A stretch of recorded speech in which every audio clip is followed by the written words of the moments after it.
सभी को मेरा नमस्कार।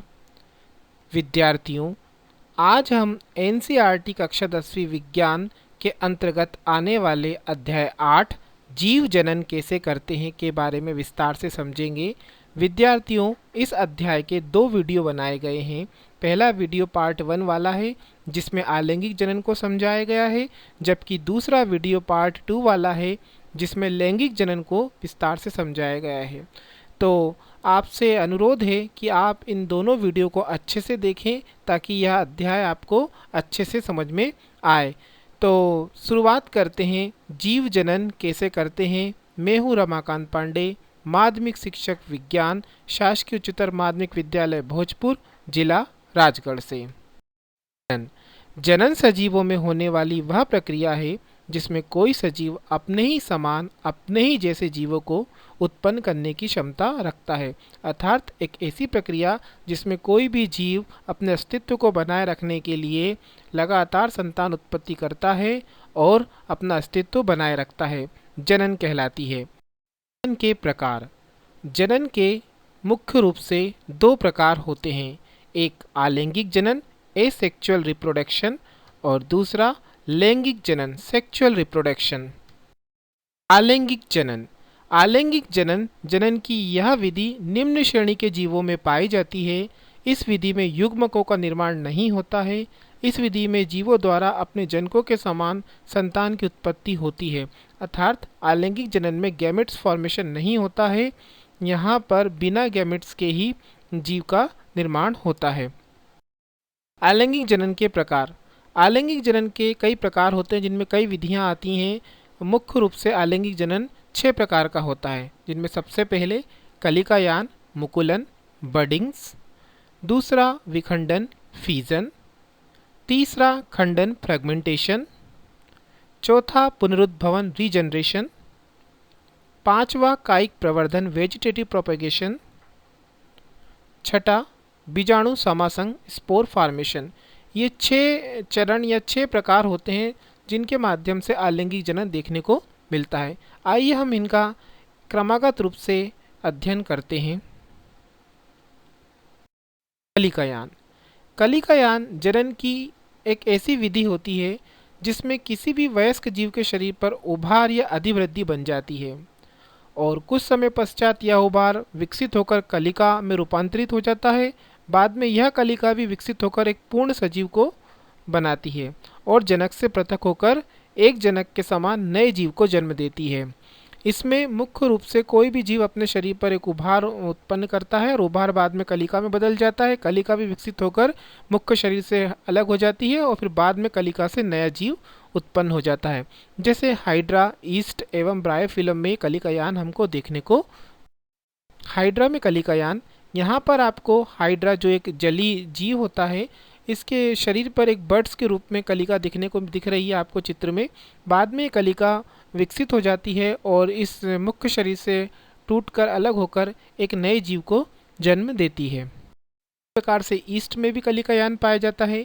ईस्ट मुख्य रूप से हम प्रयोग करते हैं बेकरी प्रोडक्ट में, जैसे इडली हुआ, हमारा डोसा हुआ, ब्रेड हुई, उसमें ईट्स का प्रयोग किया जाता है।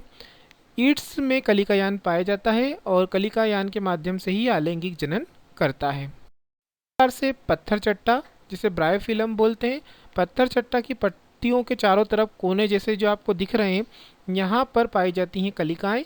ये कलिकाएं विकसित होकर बाद में नए पादप का निर्माण करती हैं। विखंडन।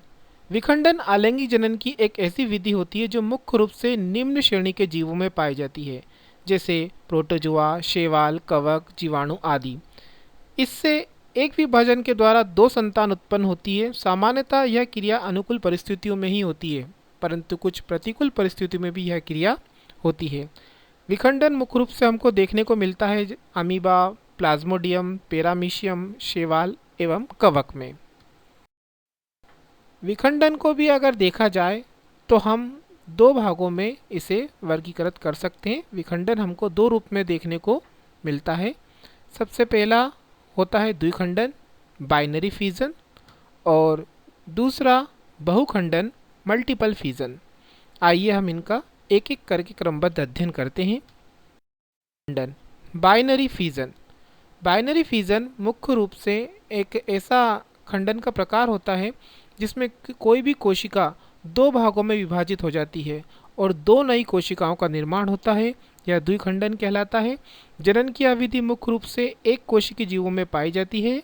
इसमें कोशिका का प्रत्येक भाग एक नए जीव को जन्म देता है।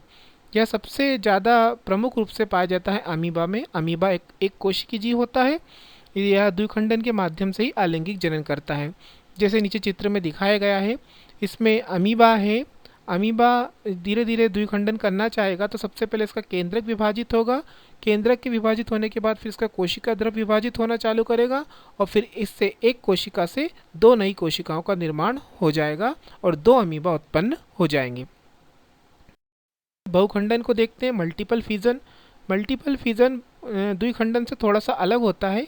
यह कुछ एक कोशिकीय जीवों में ही देखने को मिलता है और इसमें एक कोशिका विभाजित होकर कई संतति कोशिकाओं में बढ़ जाती है और अनेक नए जीव उत्पन्न होते हैं। यह पूरी प्रक्रिया बहुखंडन कहलाती है। जैसे मलेरिया परजीवी प्लाज्मोडियम में हमको यह देखने को मिलती है। नीचे चित्र में एक मलेरिया परजीवी प्लाज्मोडियम दिखाया गया है जिसमें एक कोशिका के अंदर कई सारे मेरोजोइट्स उत्पन्न होते हैं बहुखंडन के द्वारा और इस प्रकार से बहुत सारे प्लाज्मोडियम निर्मित हो जाते हैं। खंडन, फ्रेगमेंटेशन। फ्रेगमेंटेशन अलैंगिक जनन की अगली विधि होती है। यह मुख्य रूप से सरल संरचना वाले बहुकोशिकीय जीवों में देखने को मिलती है। इसमें कोई भी जीव छोटे छोटे टुकड़ों में खंडित हो जाता है और ये खंड या टुकड़े बाद में वृद्धि करके स्वयं नए जीव को निर्मित करते हैं। अर्थात इसमें कोई भी जीव अपने शरीर के हर भाग से एक नए जीव को निर्मित करता है। यह पूरी प्रक्रिया खंडन कहलाती है और यह स्पायरोगायरा में हमको देखने को मिलती है। अब हम पुनरुद्भवन को समझते हैं। रिजनरेशन, यह अलैंगिक जनन की एक ऐसी विधि होती है जो मुख्य रूप से एक जटिल प्रक्रिया है। इसके अंतर्गत टूटे हुए एवं कटे हुए अंगों का पुनः निर्माण होता है। शरीर में अगर कोई भी अंग कट जाए या टूट जाए तो शरीर में उस स्थान पर फिर से नया अंग उत्पन्न हो जाता है। यह प्रक्रिया मुख्य रूप से शरीर में नव निर्माण की एक क्षमता लाती है प्राणियों में और यह ज़्यादातर देखने को मिलती है हमको। जैसे छिपकली, छिपकली की शरीर किससे जब पूँछ अलग हो जाती है, कट जाती है, तो फिर उसके शरीर पे पुनः पूंछ निर्मित हो जाती है जो पुनरुद्भवन के माध्यम से ही होता है। इसी प्रकार से हाइड्रा, प्लेनेरिया ये ऐसे जीव हैं जिनके शरीर के यदि कोई अंग कट जाए तो इनके हर कटे हुए अंग से नए जीव उत्पन्न हो जाते हैं। पर एक चित्र दिखाया गया है जिसमें छिपकली की जो पूंछ है वो अलग हो जाती है, टूट जाती है। बाद में उस स्थान पर नई पूंछ का निर्माण हो जाता है जो पुनरुद्भवन के द्वारा ही होता है। इसी प्रकार से स्टार फिश का कोई भी कटा हुआ भाग अलग होकर बाद में स्टार फिश में उस स्थान पर वो भाग पुनः निर्मित हो जाता है। इसी प्रकार से प्लेनेरिया में भी हमको देखने को मिलता है। प्लेनेरिया का शरीर विखंडित होकर अलग अलग खंडों में बंटने के बाद भी हर खंड से एक नए जीव का निर्माण हो जाता है जो पुनरुद्भवन के द्वारा ही संभव होता है। प्रकार से हाइड्रा, हाइड्रा में एक और प्रकार से ये अलैंगिक जनन पाया जाता है। ये पुनरुद्भवन के माध्यम से भी निर्मित होता है। इसमें हाइड्रा जो जीव होता है उसके हर टूटे हुए भाग से एक नए जीव का निर्माण होता है पुनरुद्भवन के माध्यम से ही। हम बीजाणु समासंग को समझते हैं। स्पोर फॉर्मेशन, स्पोर फॉर्मेशन मुख्य रूप से सरल बहुकोशिकीय जीवों में देखने को मिलता है। इसमें एक विशिष्ट संरचना पाई जाती है इन जीवों में जिसे हम बीजाणुधानी कहते हैं और इन बीजाणुधानी में बीजाणु पाए जाते हैं, स्पोर्स बनते हैं जो अनुकूल परिस्थितियों में नए जीव को उत्पन्न करते हैं। यह अलैंगिक जनन की यह पूरी प्रक्रिया जो होती है बीजाणु समासंग कहलाती है और इसका सबसे अच्छा उदाहरण हमको देखने को मिलता है वो है राइजोपस, जिसे ब्रेड मोल्ड कहते हैं। यह मुख्य रूप से ब्रेड में जब फफूंद लग जाती है, फंगस लग जाता है तो वो राइजोपस का ही एक रूप होता है। एक धागेनुमा संरचना होती है जो अपने ऊपर स्पोर फॉर्मेशन करती है और इस प्रकार से यह राइजोपस बीजाणु समासंग के माध्यम से अलैंगिक जनन करता है और अपनी वृद्धि करता है। अब हम वृद्धि या कायिक जनन के बारे में समझते हैं जिसे कायिक प्रवर्धन कहते हैं। यह विधि मुख्य रूप से पौधों में देखने को मिलती है, पौधों में ही पाई जाती है। इस विधि में पौधे के कुछ भाग जैसे कि शल, कंद, प्रकंद, पत्ती, तना आदि मुख्य पौधे से अलग हो जाते हैं जो बाद में उपयुक्त परिस्थिति में विकसित होकर नए पौधे में बदल जाते हैं। पौधों में वृद्धि या कायिक जनन के प्रकार अगर देखा जाए तो दो रूप में हमको ये देखने को मिलता है, एक प्राकृतिक रूप से और दूसरा कृत्रिम रूप से। पौधों में प्राकृतिक कायिक जनन हमको कई रूप में देखने को मिलता है, जैसे कि हल्दी, अदरक हुआ, ये प्रकंद राइजोम के माध्यम से उगाए जाते हैं या लगते हैं।